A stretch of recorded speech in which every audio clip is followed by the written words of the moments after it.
Okay, yes, abalungi abatulaba Ibrahim Gemanyaga nga Ibrahim Kasa nkugamba nti nkwanirizaako eyakatwegattako essaawa eno era nga tutunuulira abatutumufu mu biti ebyenjawulo, tutunuulira ebiba bikoze amawulire mu ggwanga Uganda n'ensonga ezikwata ku bannayuganda okutwaliza awamu.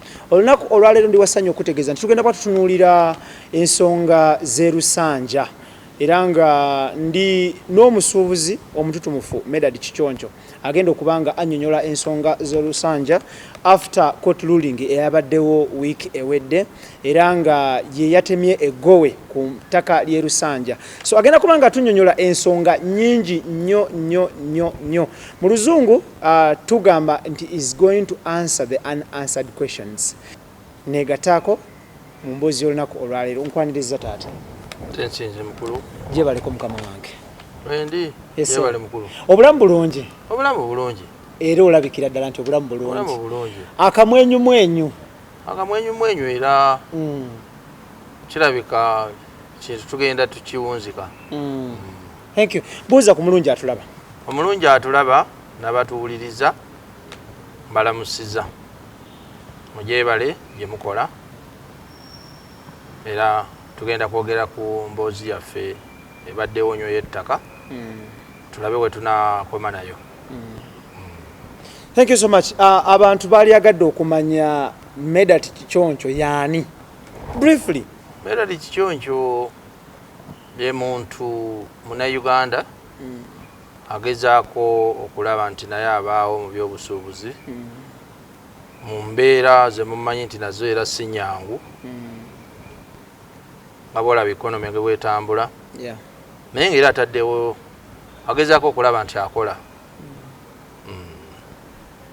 era abadde mu bya kusinga bibadde bya construction twazimbanga ku masomero ku mazzi twabiranga eyo mu noosi nga tukola amakubo eyo zipadeero ziamuriya bwowulira eyo zikatakwire tubeere eyo ajumani zino zimala kya tutambudde nno. Omuntu bwawulira ekigambo kola amakubo kiri tuwe traffic waliwo amakubo agatamaka n'agamaramu agakolansi n'agamaramu specializing amakubo kikazi nkyakolagana agafa ag'ekiddugavu omanyi gano agatamaka ga kizungu nnyo abaganda bagayita mwasanjala gamwasanjala kati betukolagana agafe ag'ekiddugavu. Okay.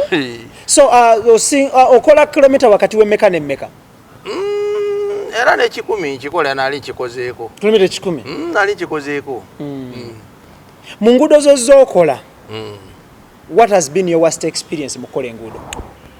Experience kye twafunako wali mwaka wa 2010 bw'oba ojjukira waliwo inflation nga nnene kati ebiseera ebyo twali tukola emirimu egya kayipu era egyo yali mu agriculture infrastructure development byali mu ministry ya local government. Twagenda ne tukwata amakubo era jjukira waliwo akaluulu kati inflation netukuba nebakosa kati ekubo lyokutte lita y'amafuta oba yali ku 2,000 oba yalinnya negenda ba ku 4,000 ate nga jjukira contract gy'osayininze erimu conditions bw'oba nti omulimu guli between this period and this period olina okumaliriza nga toyongeddemu kasente nakulabira embaga.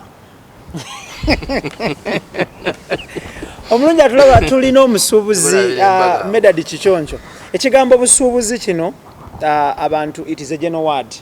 So goli businessman, a contractor dealing with construction. A contractor. Besides that, what else? Badde nyingiddeko mu bya manufacturing. Ng'okola kiddala? Ebya steel era ninamu experience nakola nnyo mu roofing. Then of course bino era ne bitawanyo real estate ogwayo bw'olumu. Okay. Amanyi bagamba nti amajibu ogateeka mu kaseera akamu. Mu Kimbogati Kaibaloosi. Owaye. Nkikugambye awo 2010 nakiwuliramu. So nyala tutunuulire Medad Kichoncho abantu abamulaba baali agadde okumanya azaalwawa mutabani waani yakulirawa. Zena nazaalibwa Kanungu nakulira Kanungu. Era nasomera eyo ne Kabaale. era ne tujje Kampala ne tusomera era nali eyo Nakawa. Nakawa, that is MUBS. MUBS ebiseera ebyo naye nga ekyali National College of Commerce. Yali ekyali ejo nenkola n'obangulwa mu ki? ya business. That is very good. Era we naddamu ate ne tukolayo courses endala nakoleza correspondence nefuna Bachelor of Science mu Business Administration. Nenkolayo ate nenkola era nze mu abasooka kufuuka member wa Chartered Institute of Marketing mu Uganda muno. That is good. Nenkolayo ate course endala ya correspondence yali ya masters. Nenkolayo n'endala ate ya masters yo nagikolera Zimbabwe mu university gye bayita Africa University. Okay. Twali awo ku border ne Mozambique bayitayo Mutale. So life ebadde era bw'owulira nti bwe bakwata faamu yasooka nali mbalaba nenga Bashido nakyo. Abantu bali agadde okumanya oli mufumbo. Ndi mufumbo era n'abaana nina n'omukyala nina. Bali batya? Balungi. Bali bulungi. Bali bulungi. Buli bakuwulira ng'oli mu mbeera y'amawulire n'okusika omugweno n'eri erinnya lyo nga livuga nnyo mu mawulire mu bulungi ne mu bubi, bawulira batya? Bw'obeera ku nsi kuno ng'olina kyokola bakwogerako. Ate ne bw'oba tolina kyokola ate bakwogerako. So omuntu ayogerwako mu buli ngeri. Ayogerwako. So okkiriza ne bakwogerako naye nti kye bakwogerako kyekyo kituufu oba bawaayiriza.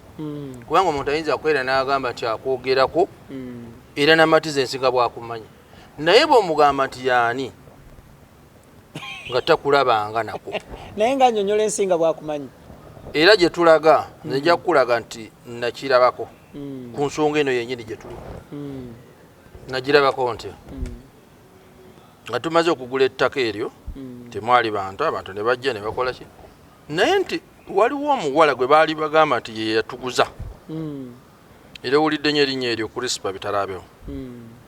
Ekyo nkyogera nga nkiddamu waali eyali DPC we Kasanga tebamuyita Kawalya by then ne batutwalayo twasanga abantu bangi ye mwenyini eyababuuza nti naye ettaka lino mwalijjako mutya nti ffe yatuguza ye Crispa Bitarabeho bakwata bukwasi ki linnya kyobula batambulira ku kikwate bakwata linnya kyekugamba nti ensi eno erimu ebizibu byayo n'abafere baayo.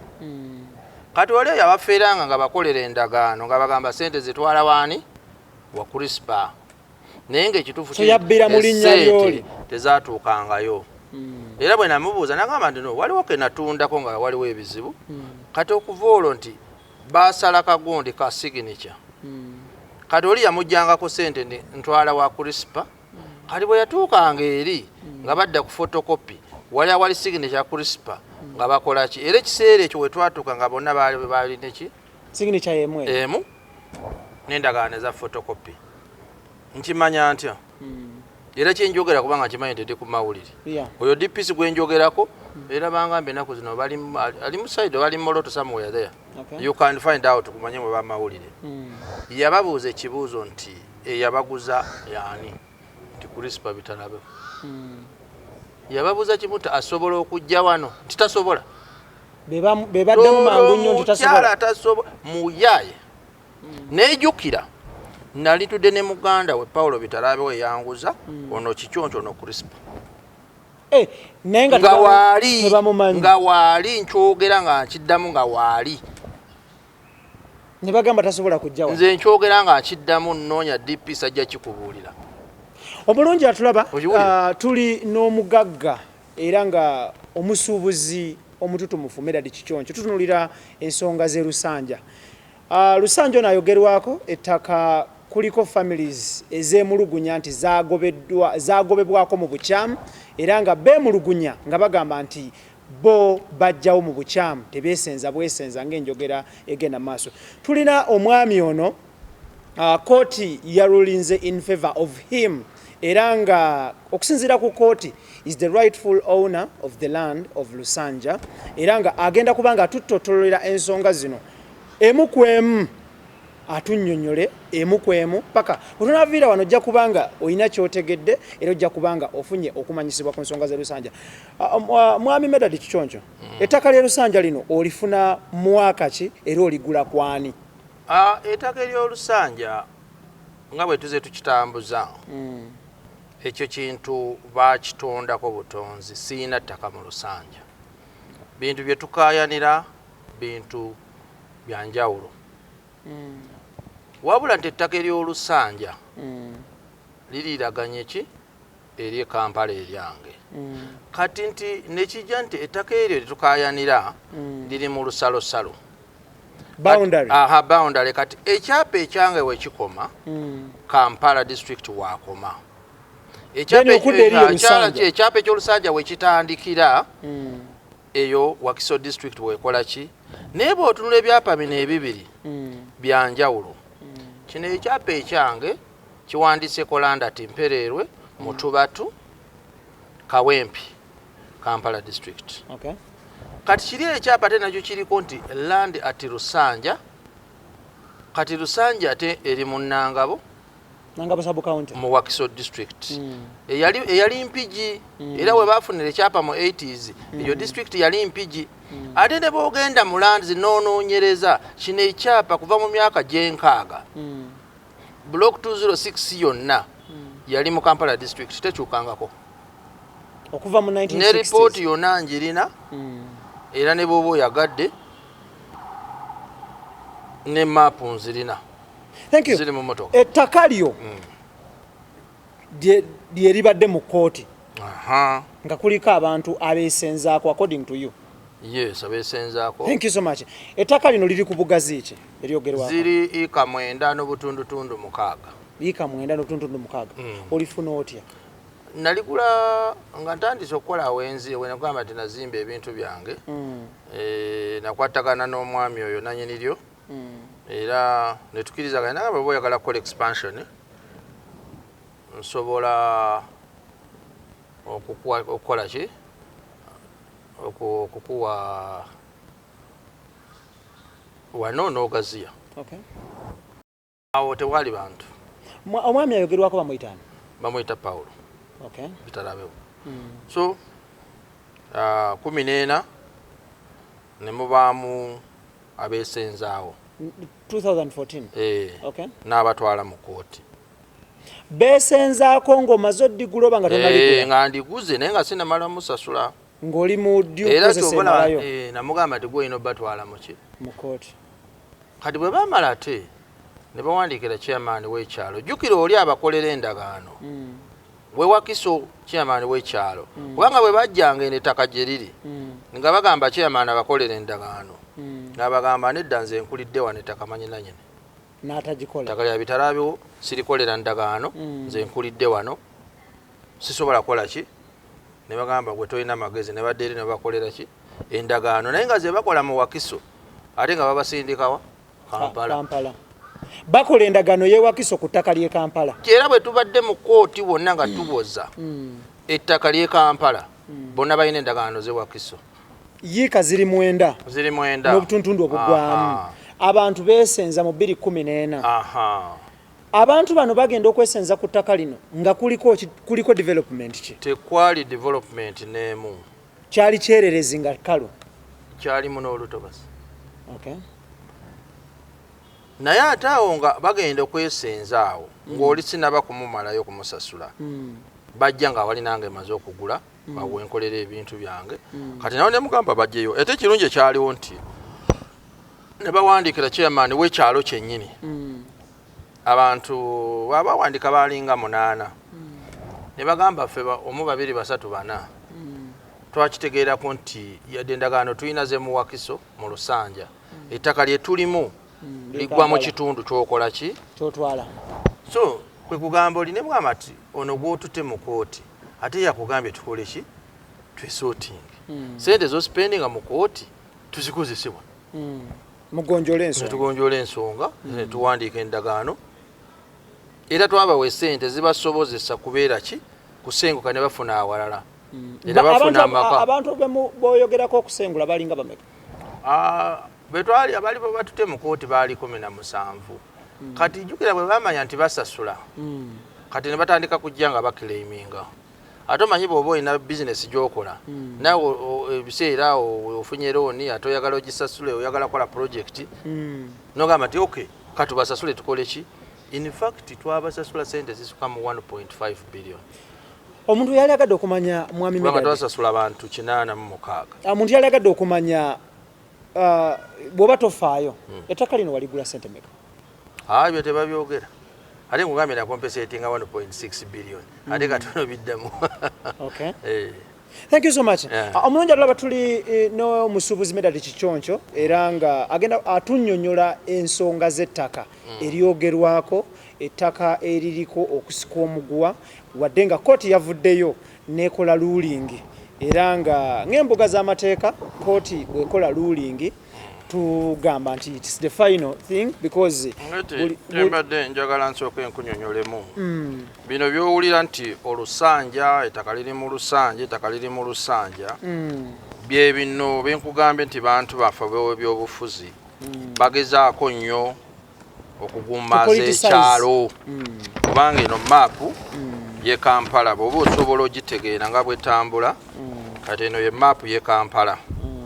Kati bw'oba ogenderera bulungi ng'oyagadde okumanya ettaka gye tukaayanira liri luddawa eririko kati bw'olaba nti Kyaddondo Kyaddondo county Kyaddondo kati eri mu Wakiso kati bw'ojja wano bw'olaba Butabika ali mu Kampala ale bw'ojja n'ojja booti ogenda okulaba Kireka aliwa ali mu Wakiso kati bw'ogobera eno boundary y'e Kampala n'alya omusanga mu Wakiso najjeero omusanga mu Wakiso naye ate kulambira aliwa Kampala ali Kampala bw'ojjanga n'ogoberera bulungi Luteete ali mu Wakiso Kyanja aliwa Kampala kati bw'ogoberera eno boundary ya Kampala Lusanja ali luddawa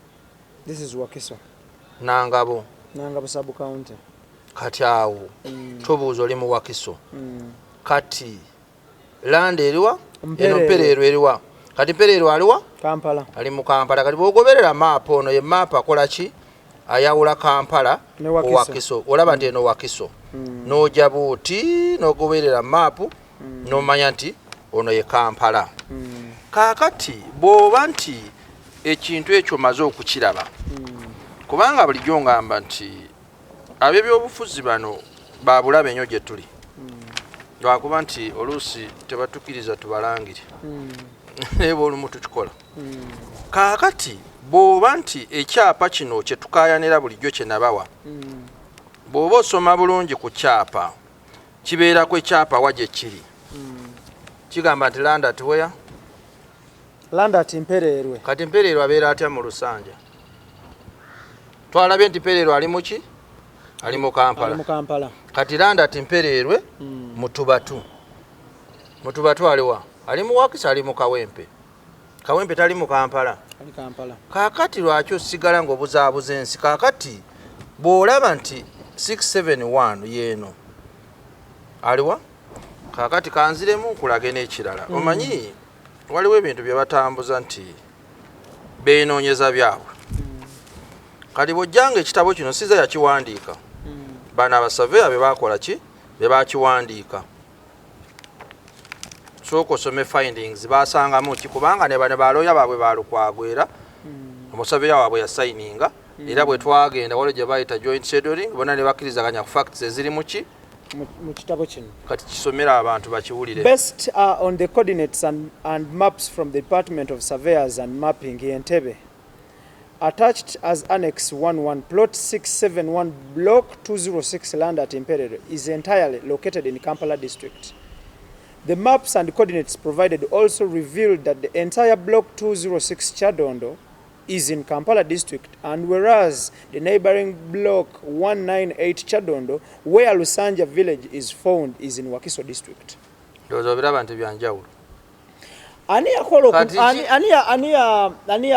Ani yakola akatabo kano kakolebwa City Council omusaveya wa City Council omusaveya owange n'omusaveya w'abatuuze so abasaveya basatu begatta ne bakikola kati bino by'osomye bona babakola ki babisayiningira kalabe tibyosomye so ebyo kuliko Bwire Ronald oyo surveyor kuliko Asimwe Denets surveyor com surveyor oyo wabagundi wabatuze ne kubako Sembajwe Henry surveyor tech solutions limited surveyor ono yewuwo kati bonna bakkirizaga ne basayininga tebirimu byeki byebituufu kati bwogenda ku katabo kano ono yennyini wetugambye nti ye musaveya waabwe Asimwe akugamba nti plot 671 block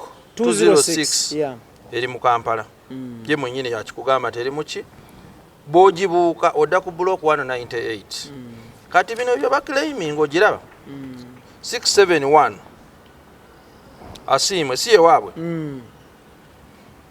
671 Kampala bw'ogibuuka odda muki Wakiso be bamutwalayo era yabalaga nti wasigalayo n'enjwe z'okumenya kati bw'oba okiraba wano weekoma wano eba ekulaga nti 671 eri mu Kampala bw'ogibuuka odda muki mwami Kitoncho nga tetunebyongere wano wennyini kati ebyapa bye bino district Mengo kalabe Mengo Kyadondo block 206 plot 671 land eri mu Kampala abasaba bino bye tugenderako eyawandiikira Commissioner of Surveys and Mapping Minister of Lands Housing and Urban Development KCCA ye yasaba information eno gye tukozesa sinze yagisaba ono n'addamu KCCA n'amuwa coordinates okiraba ezitambulirwako ebbaluwa eyasaba bino KCCA yawandiikira ki reference egamba boundary coordinates and maps for Kampala district at border with Wakiso Imperial Parish with focus on Lusanja areas kati coordinates ze zino era yazisayiningira Commissioner for Surveys and Mapping nazibawa in writing wano egamba reference nawandikira director physical planning Kampala nabemuwa KCCA so bino byenkusomera sinze yakola ki sinze yabisaba so tutunulira nnyo wano this is therefore to forward to you the following topography map eno gyenkulisosa okulaga that is obugazi bw'ettaka okuva waggulu thank you overlay print showing boundary along plot 671 block 206 Kyadondo is located. Overlay of boundary between block 206 Kyadondo Kampala and block 198 Kyadondo Wakiso. Kati kambi kulage. Omanyi bino ebintu bye batambuza ne bakuba olwali n'okola ki abamu tetwakulira ku ebyo kati yakugambye eno overlay boundary along plot 671 ogiraba agikulaze bulungi ate n'akulaga ne maapu yaayo n'akugamba nti 671 eri mu Kampala district weekoma oba otandika ki kaakati bw'oba ogamba kati kino kivuddemu surveys and mapping eno gyakulaga ya 2012 bakugamba nti babadde okumala emyaka mingi 2012 the land was empty. It had no occupancy. The land is empty. It's not something we manipulate. Atulaba on camera ettaka eryogerwako lyerino mu yellow 2012 lyonna lyali empty. Bw'otunuulira kifaananyi kino kiba kitegeeza all places green waba wategeeza tewali bantu tewali kubanga wali amayumba awali amayumba nsuubira we wano woolaba mu colors green red white zino maapu zikubibwa okuva waggulu ne bakulaga wansi. Thank you so much. Your commission maps and kati omuntu bwakeera wetuyimiridde lwaleero mu biseera ebya science n'akugamba nasengawo emyaka 3 kino kikulaga nti tewaliiwo kati genda okigaane kyavaawa Commissioner for Surveyors kyange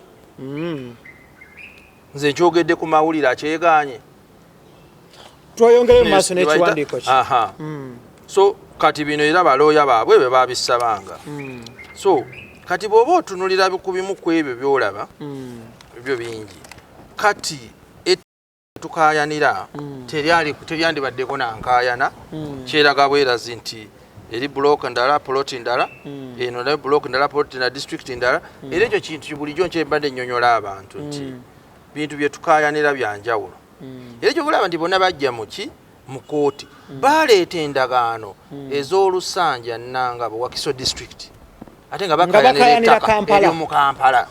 Kati bw'ogamba nti omulamuzi kye yasaze si kituufu nga gwe looya eyakeera n'asoma obwa looya n'ogamba nti kikyoncho bandigambye nti ettaka lyaffe bwe mbeera ku boundary y'e Kampala n'e Mukono kiki ekiŋŋaana ku claiming ettaka eriddako kubanga olwedde omulamuzi aba amaze okusetinga precedence nti bwe mbeera ku boundary sobola okclaiming erikola ki kati bwe mba nagulu wansi ku boundary erina okclaiminga kololo kubanga omulamuzi aba amaze okusetinga precedence nti nedda osobola okclaiminga wotaakola ki kasita wali kumpi na kumpi so kyekizibu ekibaddewo mu kiwandiiko kiri abasave abasinkana basatu era ne bakikola enjuyi 3 KCCA abakayana nabali betukayana n'abemulugunya ne batuula bonna ne bakikirizaganyako. Thank you. Omuntu ovootya mu sinariyo y'omuntu okulowooza nti abasave ano basobola okuba manipulated bwe baatuuka mu kooti balooya bennyini bakirizaganya kyekituufu nooli omusaveya enyine yazuula nti omwe bagenda kooti nga emaze okulagira bamenye amayumba waasigalayo layini ey'amayumba ag'okukola ki ag'okumenya teyali musaveya waffe yali musaveya wa Lord Mayor tiimu yali representing abantu era ne bagamba nedda ettaka lye bamenya liri mu Kampala era ennyumba 1 2 3 4 nazo zikola ki zigenda kubanga nali nzireseeyo nga zikwata kwa katundu ne bagamba nti zikola ki so tetubadde mu nkayana y'ettaka kubanga babadde bakimanyi kituufu kubanga kyenkugamba nti ettaka eryo bakale opening emirundi giringa 5 opening boundaries omulundi ogwasooka nga tutandise kubanga jjukira nti bwe nali nsasula abantu tomala gakeera n'osasula bateeka okubirawo proof twawandiikira RDC ow'e Kasangati n'ow'e Kawempe jjukira enkayana ebadde nti liri mu Wakiso liri mu Kampala era bwe bajja ne tuopeninga boundaries okumanya ettaka liggwawa ne tumanya ettaka we liri kati ono mukyala abadde RDC ow'e Kawempe eyakafa juzi kitalo nnyo mukama tuweere ekiwumula ekyemirembe abadde n'amazima abantu n'abagamba nti kambabuulire yadde mukaayana baabafera bw'oba omanyi nti olina endagaano ey'olusanja ogwa sayidi eno ogwa Lusanja mu Wakiso bw'oba olina endagaano ey'Wakiso nti okaayanira Kampala tuula nenanyini ttaka mukanye akusengule bulungi. Thank you. Abantu balagadde okumanya bantu ki b'okompensatinze abamanyikiddwa? Abantu b'enkompensatinze bangi. Waliwo omu yali Pastor Lok bwenzijukira. Waliwo Pastor Samuel Muyanja. Waliwo Matia Ntale. Waliwo Hamisi. Waliwo Kayes Christine. Bangi. I can get even almost all of them off head. Twawuliddeko nti mulimu n'abayimbi ab'enjawulo. Abayimbi ab'enjawulo abaalimu. Mwalimu ono muganda wa Bobby Wine gwe bayita Mickey Wine. Wamukompensating. Era bulijjo ngamba namukompensating. Yali atudde ku bugazeti Mickey Wine. Wakali akantu katono kali awo yali talina na byazimbi. Era ne mukompensating sente zonna zimu watavanga n'agamba nti omusajja teyatusasula. Ono driver wa Bobby Wine yafiira mu Arua Yasin Kauma Yasin era naye namusasula endagaano kweri teri yali avuddeyo nakola ki so ebintu bye twogera nze simala gaveeri n'enjogera ebintu bya kiralu tuvulaba nti ntambula ne documentation. Thank you. Challenge. Mwami Kichoncho mucho oyagala tutegeeza ensi ku kamera nti olwaleero the rightful people waba compensating ateri ye mulugunya abe mulugunya bacha compensating tebali rightful people wabula betwategeeragana era ne bola beddagaano ze twakola memorandum of understanding mulimu kakulozo kagamba nti having acknowledged that we erroneously encroached on your land in Kampala encroached kali underlined tukusaba or to resettling so tebaclaiminga bwannanyini bo benyini bagamba nti twakola ki ensobi tukole ki mwami Kichoncho osaba ddiini ki osoma ddiini ki nze nsomera ddala ate ndi am a very good Christian nsomera ddala oli mukatuliki oli Protestant ojjawo omutima ogusasulira omuntu eyeesenzezza mu bukyamu kyena kugambe nti singa bana b'ebyobufuzi tebaaliwo ffe nga society tusobola okwemanaginga kubanga we nabasasulira era nakyogera waliwo enkugambe nti twali ewa DPC nga tebamanyi omukyala gwe beesibyeko nti yakola ki yabaguza era ne b'omunoonya essimu ye bamuyita kawalya namugambirawo nti abali mu sayidi eyanga balina claim ngenda basasula saagala nakulaba ku ndagaano zammwe namugigambe nti saagala nakulaba ku ki ku ndagaano zammwe kubanga endagaano eyowakiso tekola Kampala naye ngenda bakola ki kubasasula nabasasula bali basanyufu bulungi era bangi bankubira basanyufu bulungi era kitwandibadde tukola mu society kati bano babaala abantu omusajja bw'ojja asasula ne bagifuula katemba kyenkugamba nti yiika 9 nasasula abantu 86 teri yali avuddeyo nti kati yiika 9 zibeerako abantu bameka kati byebiro byebagamba nti omusajja asengudde ekyalo abantu 10,000 nenkubuuza 2,000 basula mu fridge bali basula mu ki batwala president no these are not laughable matters notwala president n'omusutula n'omugamba your excellency bakamenya mayumba 3 ne ssentebe wa commission wa land commission nayo waliwo minister n'ogamba president bakamenya mayumba 3 era bagenda kumenya mayumba malala 2 kuyiika 9 osobola okusuza kuyiika 9 bantu 6 it's abnormal no ne bwoba olimba olina okuteekamu obulimba obuli calculated kyovula ne president naye kulono temuntomeza yiika 9 akafa kano amakolo 6 ensonga zino zinoonyerezebweko. Thank you. Abantu waliwo rumor etambula nti gwoli kifaananyi lino ettaka siriryo waliwo munene akuli emabega okyejjamu otya era okakasa otya nsi nti toli kifaananyi lwaki oyagala nkyejjemu ekisooka nabiwulirako nti akolera famire y'obwa pulezidenti akolera baani mu Uganda waliwo etteeka erigaana omuntu yenna ng'afunye ssente mu makubo amatuufu okugula ettaka mu Uganda muno tewali tteeka likugaana famire y'obwa pulezidenti bonna balina national identity card emu buli omu alina eyiye lwaki baba wazanjawulo famire ya pulezidenti tebakola kati bwe bakola ssente bazize ku sowaane bazirye buli no isi tuyina ku reasoninga nga tukuze waliwo atamanyi nti pulezidenti alina ettaka lwakitula lwaki tebalirumbanga ne baligabana waliwo atamanyi nti alina faama ekisozi lwaki tebagirumbanga ne bakola ki kati nze kiri nti sikolerangako famire ya muntu yenna nkolera yange era nkola na yange naye ate teriteeka eringaana okukolera muntu yenna kaabe paapa kaabe faaza kaabe sheikh kaabe president kaabe muganda we provided what we are doing is a legal business transaction. So mucho okakasa nti waliwo bookolera botajja kwatuukiriza kugambye sibakolera toyina gwokolera sina gwe nkolera naye tewali kikugaana bakolera teri kingaana kubakolera in case kubanga bwojja awala takimanyi nti mukyala wa president minister abantu bakimanyi kati bwagamba tukole babiri ngaana guba musango si musango kati omuzungu ajja wano n'agula ettaka omukoleya n'agula omuchina n'agula kiki ekigaano muna Uganda okugula mu Sudan waagula so reasoning tujijje ku zino emotions tribes tudde ku mulamu ogulikiriya these are legalities. Thank you. Ettaka obadde mu kooti okumala almost omwaka mulamba okoseddwa otya ebbanga lino ebbanga lyo toyinza kukibalamu kyenfiirirwa kinene nga bwe mugambe ndi badde nzimba industrial park emyaka gye tumaze mu bintu bino kuva mu 2013 gigenda myaka 6 naye nga ngezaako okunyonyola abantu kyetwandiise common sense kubanga kino kyenkulaze ku kyapa nti land at Mperero n'omwana wa Pitu akisoma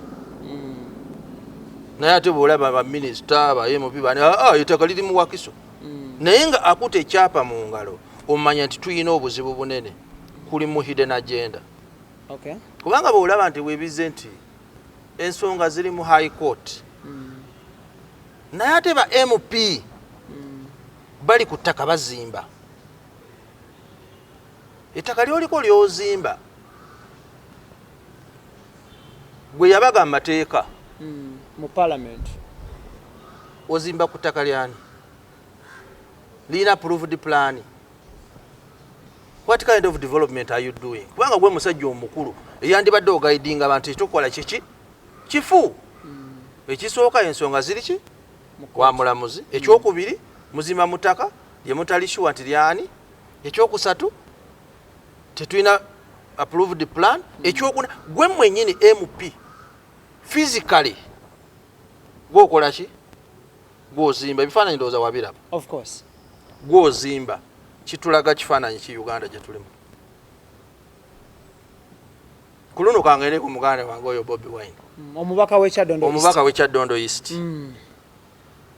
nze obubaka bwemuwa kyali musajja muto naye ate naye abuukidde bandi wagon okiraba eyandibadde kati ayina time esobola okutuula n'asimba emilandira n'atuwa ekyenjawulo ku kino kye tubadde tukola ki tulaba kati ze kikyonjo bwe nkubuuza nti bakugaana okuyimba n'oyomba naye ate yakugaana okuyimba jjukira muli mukazanyo keekamu politics mwena muli basambi oba ba Arsenal simanyi bye muzanyo eyo ate gwoze ku ttaka lya kikyonjo neekolera jange yeeyiyiza n'agenda muki mu banka najjayo looni osutudde abantu bonna bazaake baani oyinze material otandise okuzimba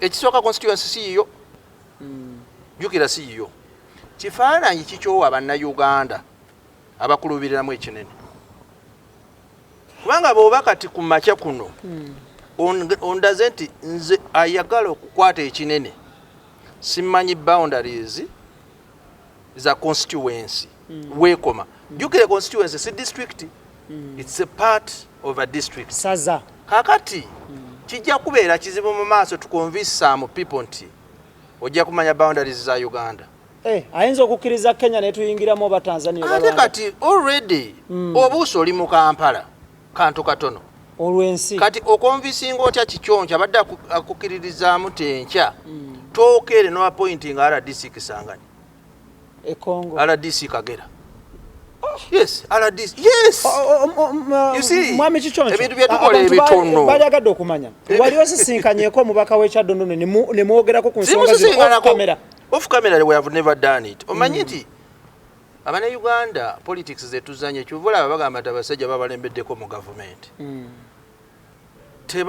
tebana kola ekintu ekiri concrete to convince Ugandans nti kyendeeta kyanjawulo kubanga kati oli mu ttaka lya kikyonjo lyenkugambye nti ekyapa osobola kyekinga kiri wano kati gwe nkyankulonde jukira kojja kye yakola ya appointinga yalegezako kwa appointing RDC si Kagera sajja tebatusekulira wano yes seriously omulungi atulaba tulina omusuubuzi Medad Kikyonjo tutunulira ensonga z'ettaka ezivuddeko emberebezi n'enkaayana ey'amaanyi era nga gye buvuddeko omulamuzi yasaze omusango n'agamba nti omwami ono yennyini ttaka era ye mutuufu okuba n'ettaka eryo tumuleese wano atunnyonnyole ku nsonga zino njagala tumanye ebintu by'ettaka bino birimu nnyo politics sikwegamba nti birimu nnyo politics kyenkugambye kino nti babiyingiza nnyo politics naye ate ne weerabira nti ebiseera ebisinga oyinza kuba nti ogezaako okukuba kikyonjo ate nga weekuba kubanga bw'oba onkuba kyenkugambye nti bw'oba olaze ensi nti tomanyi ensalusalu eya constituency kani nze oli nsubiramu okuwa ekinene so kakati kakatudde n'okumulala omuntu bw'alowooza what if someone thinks you're being personal on no I'm not being personal as a person mbadde nkujira mbadde nkujira si Kyagulanyi yekka omuntu yasooka kutwalayo material ekiza Besigye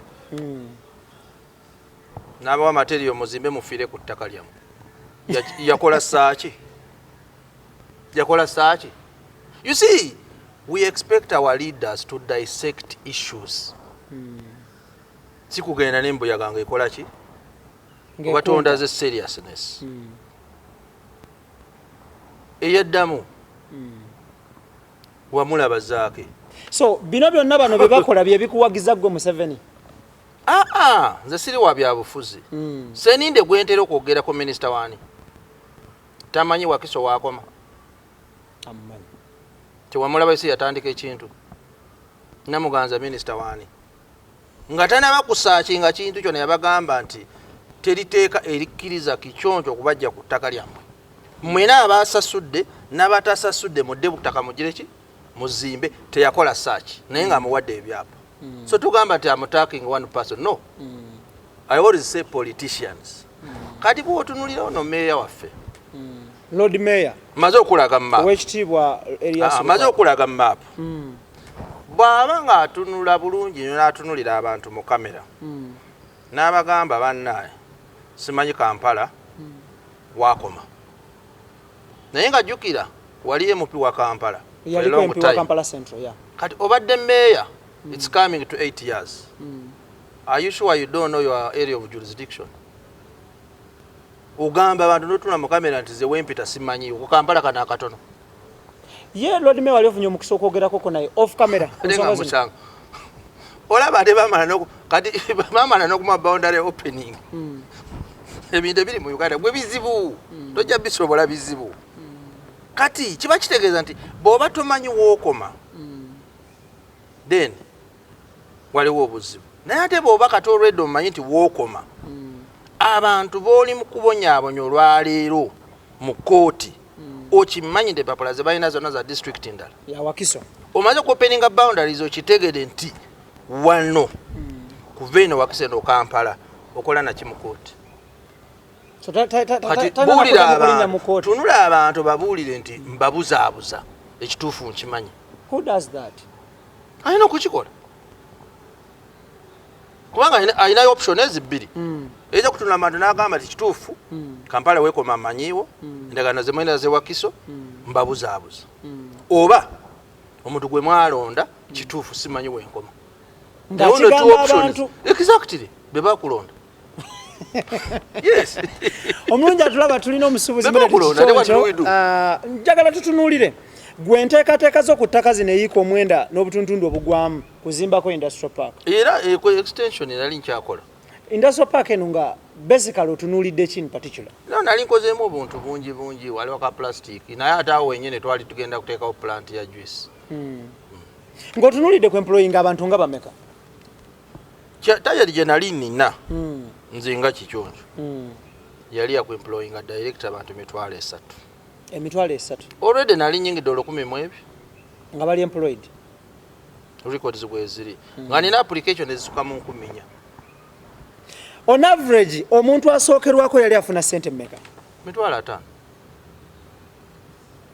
nga watandika dda n'okubasasula nga bakola ng'obasasula ate bakola n'okuzimba ekifo ekyo kye bazimba teri abanja na siringi 10,000 twali tubasasula kubanga gavumenti etugamba nti tulina okukola industrialization kyovulaba nti kyogamba nti ndumba ate ba opposition bensookera ddala okulumba be bana ba gavumenti kubanga be bagamba nti to encouraging industrialization abantu bafune emirimu ate be balwanyisa akola emirimu so olina okubeera balanced wekyengamba nti kyovulaba nti bulijjo ngamba nti politicians generally it's high time batandika okubuulira abantu ekituufu olonda nze ndondera ddala okuba akalonda ate no mbiteekamu n'okuvuga n'emmotoka n'engenda kyova olaba nti kinyiiza nnyo nti nvuga emmotoka n'engenda erukungiri kulonda gyolondera gwe n'ongamba nti mbadde nzanya byabufuzi okiraba nze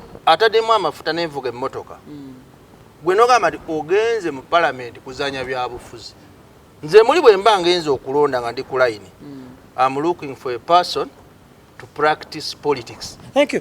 Bozzo olonde ebbanga lyonna lyolondedde ng'ovuga amafuta okuva e Kampala okuddayo eri ku njiri y'okulonda bayita bagwa oluusi bayita oluusi ne bagwa bibaawo ku madaala ki ku levo ki nze levo zonna ndonda. Okay, tutunuulire levo ki gy'osinza okukosebwa ng'olonda. Tuyina LC1, tuyina 3, tuyina 5, tuyina MP, tuyina president. Nze nkugambye erusi kinkuba oluusi n'ekikuba oluusi kinkuba oluusi n'enkola ki twabalaba nti baakakola nga secret ballot. But I think afterwards you can jubilate nti nawangudde oba bankubye, you console yourself. Yeah, but it is secret ng'ogenda kukasuulamu. Nze bwe mba kasuulamu nina ebintu byengenderera bingi. Sigenda nti ngenze kulonda for the sake of it. Otherwise I don't drive to go and line up just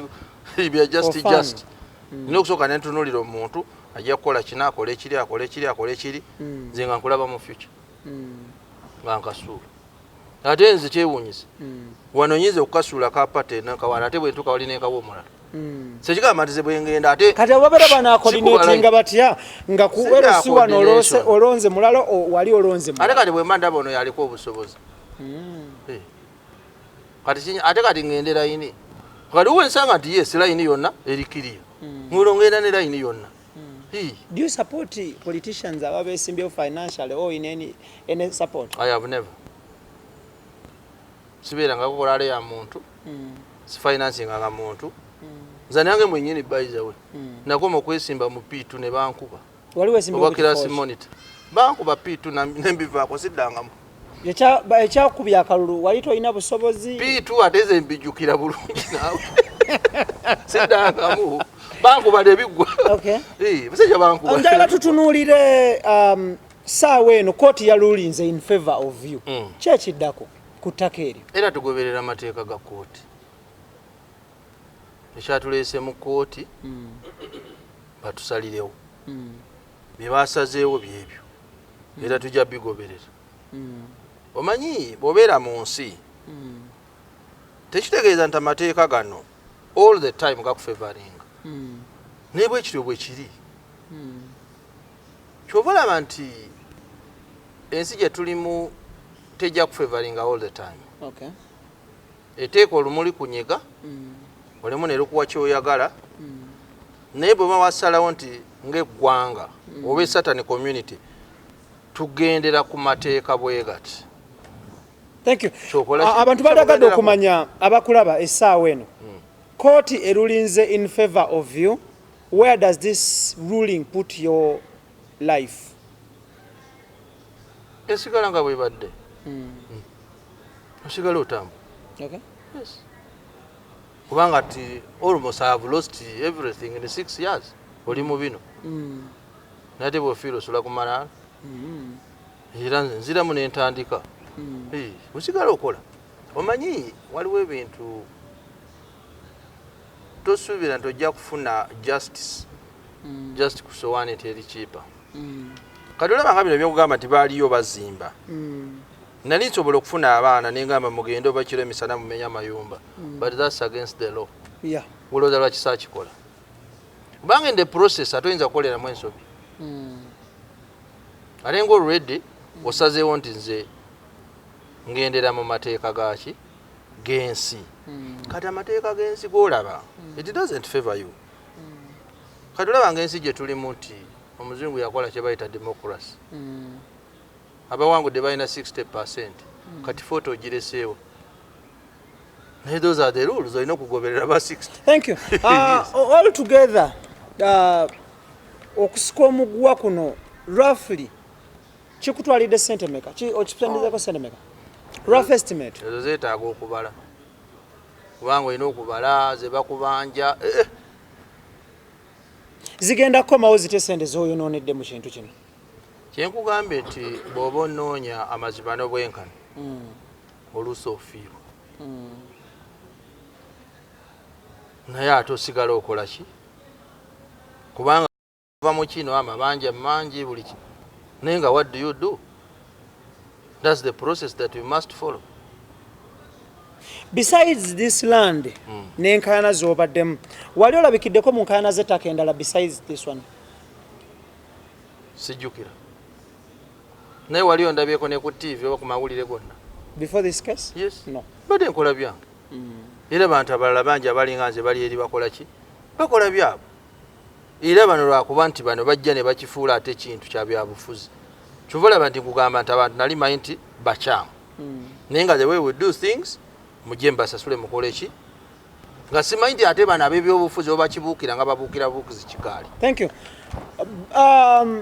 Okyali mu construction y'enguudo okyalimu bawavaamu mwendi lwaki wasalawo ocrossinga okuva mu construction y'enguudo okwe-expandinga from construction to real estate? ate nakikugambye dda amagi gwe gasuule mu kaseero akamu sikugambye ekyankuba 2010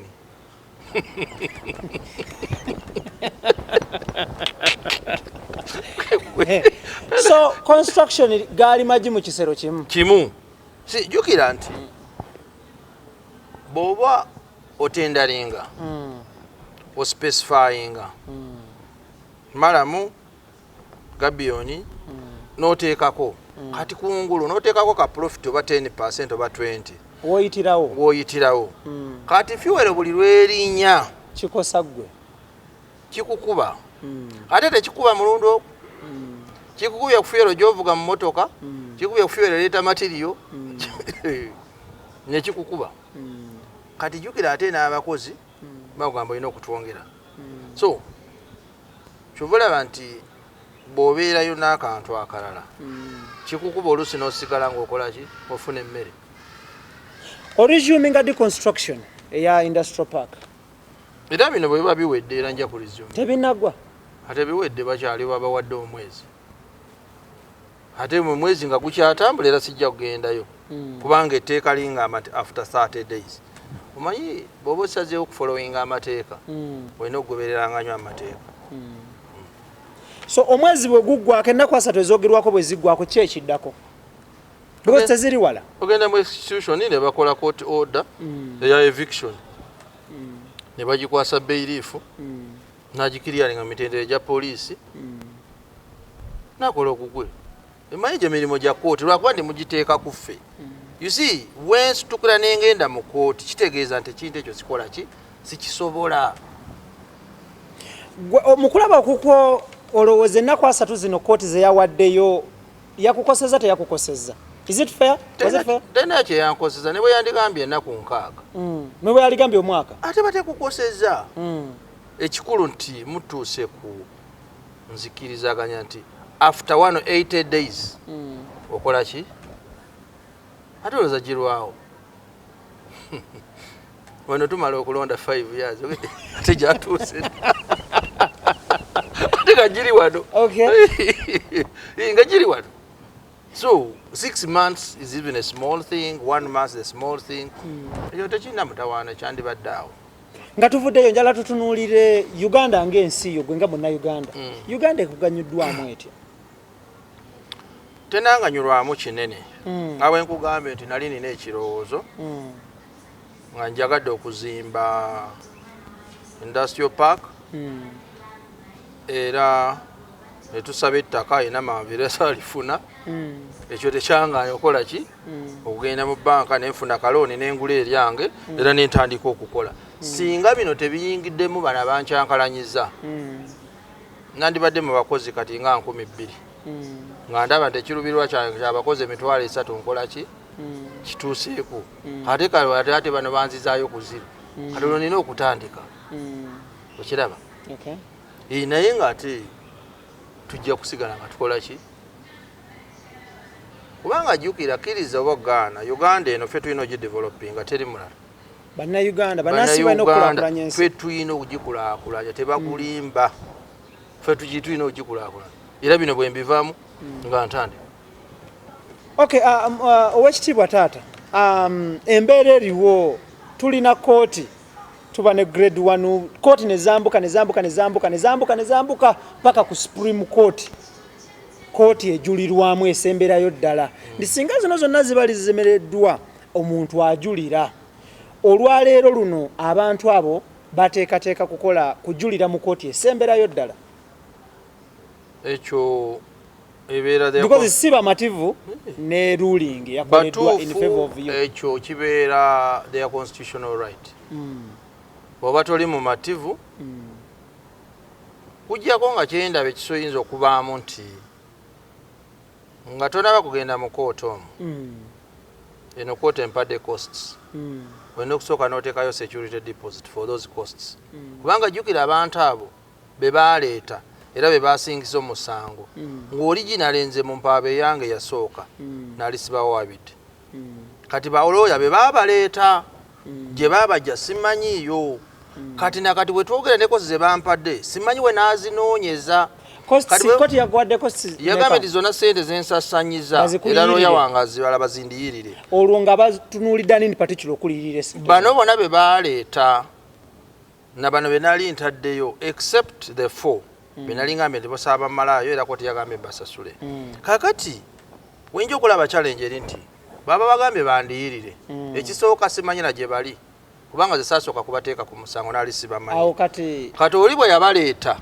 looya amanyi gye yabakola ki byabajja kati ne bwe twogerera kosi zino ze bampadde simanyi wenkola ki kati ye bw'amala okufuna ssente ezo security deposit aziteeke mu ki mu court of appeal nza nsavinge nenkeera bakyazibala nayo ze ssente nyingi naawe ekirabe nti baddemu emyaka 5 so kati bw'amala oziteekayo ate bwe kiba kisoboka ne balooya bennyini kubanga abantu abo be babula looya balina okukimakatikako nti gwolina okubanoonya kubanga gwe wabaleeta omanyi gye bali so naye alina okukola personal guarantee for that sijja kubeera nga mu katemba kubanga zinagamba sibamanyi ate kati sibamanyi nali sibawabidde n'obaleeta bagambye bansasule ate oyongerayo nabo so soko depositing essente totiisatiisa abantu butagenda mu Supreme Court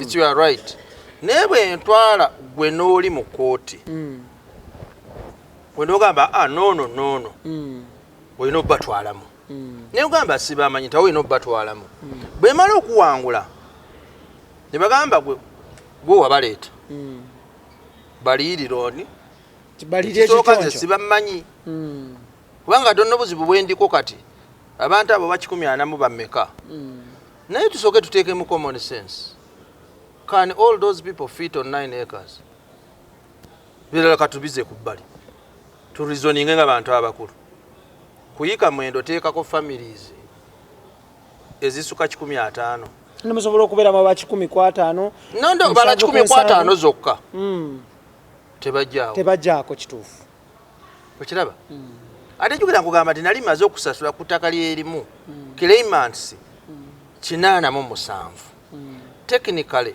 can those people fit on that land kinkugambye tibiri mu katemba mungi so okuziiza katemba ono gwe bw'oba osazeewo nti ku ttaka eryo eryayika mwenda kwaliko abantu families 149 soko depositing essente ezo nga temunneeyongerayo obe mu kuzannyira mu zange tudde mu obwo bubaka obwolekezaani in particular balooya baabwe yes kubanga kisooka bye baabaleeta nze nali sibawabidde ne mbasinga kati twolekedde okuba banja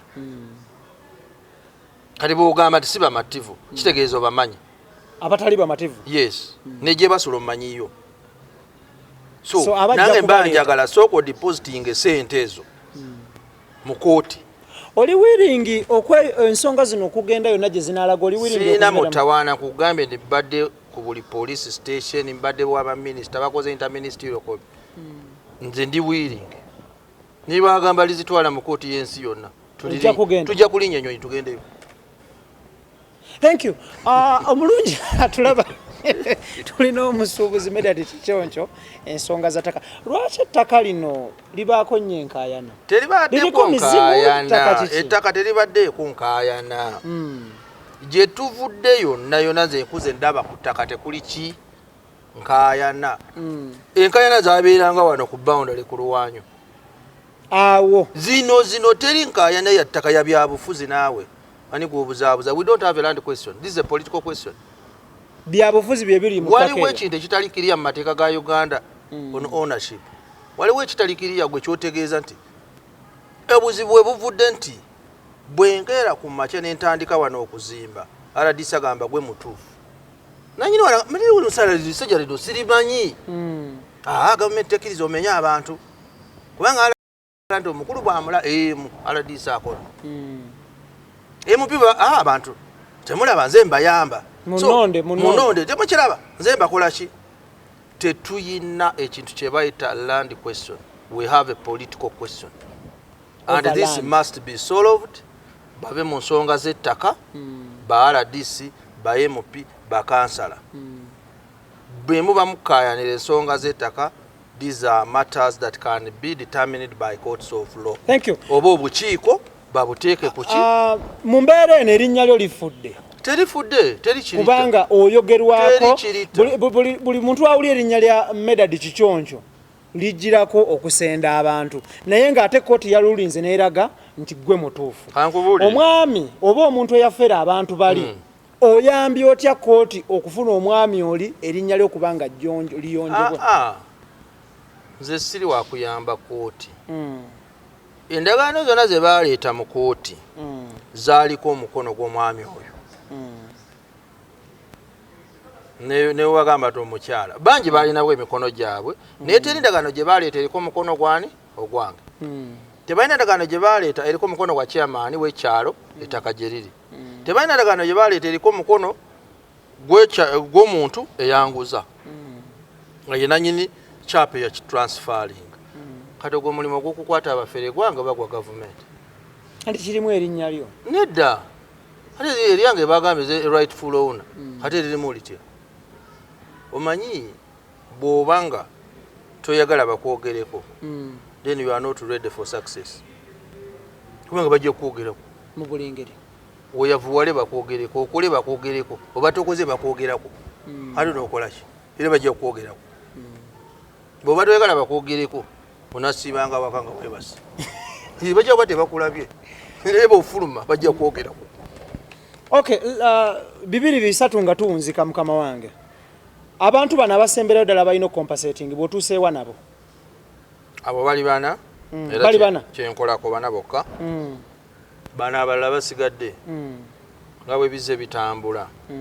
Nze badde nsaba bana abasajja bulijjo bengamba nti babyabufuzi beetika omugugu basitula abantu bano babatwale mu palamenti ti bana ife twatomeza abantu bano.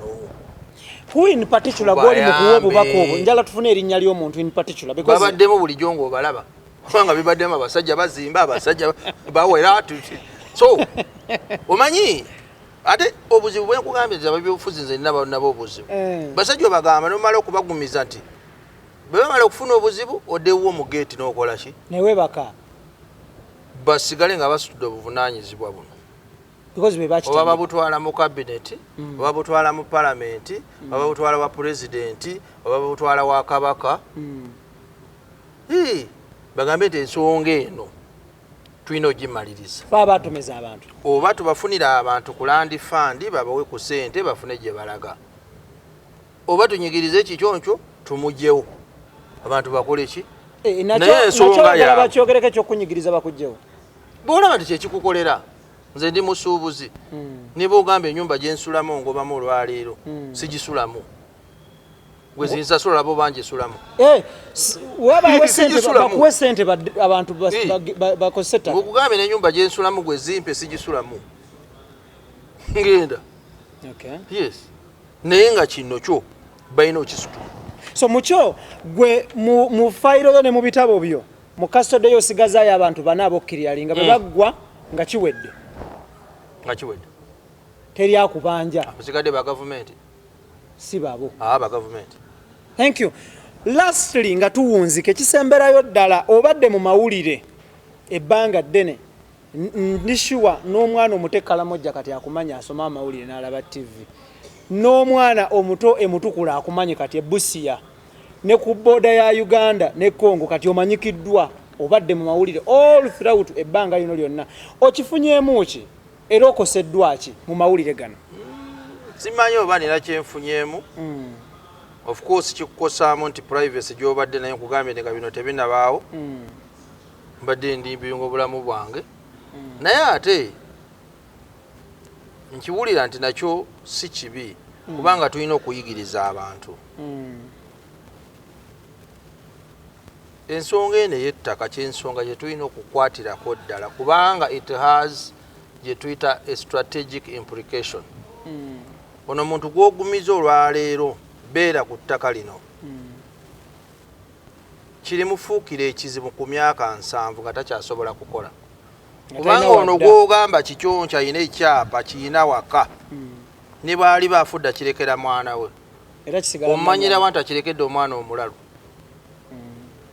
ajja kube muzeeyi naye gwe ow'ebyobufuzi wamugamba abeerawo ndi kulwanirira so bwe tubeera mu bintu bino eby'ettaka tufune kye twandiise a long term solution bw'oba wavuddeyo wa byabufuzi gavumenti sala amagezi omuntu gw'ogumiza omufunira akaapa ng'obudde bukyali nga bwe nalaba waliwo nalaba baali babawa ebyapo bawa oba bw'osanga nti wano we tukaayanira e Kampala era wazibuwadde wa buseeri kikukakatako nga gavumenti okugenda tukyalina mu Uganda wosobola okufuna yiika yettaka ku million egi okuteekayo amazzi noteekayo amasannyalaze noteekayo eddwaliro noteekayo enguudo nokolayo factory n'amasomero nosengula abantu nobazimbira low cost houses ne babeerayo mu bulamu bweyagaza naye ebyo si byange. Okay, thank you so much.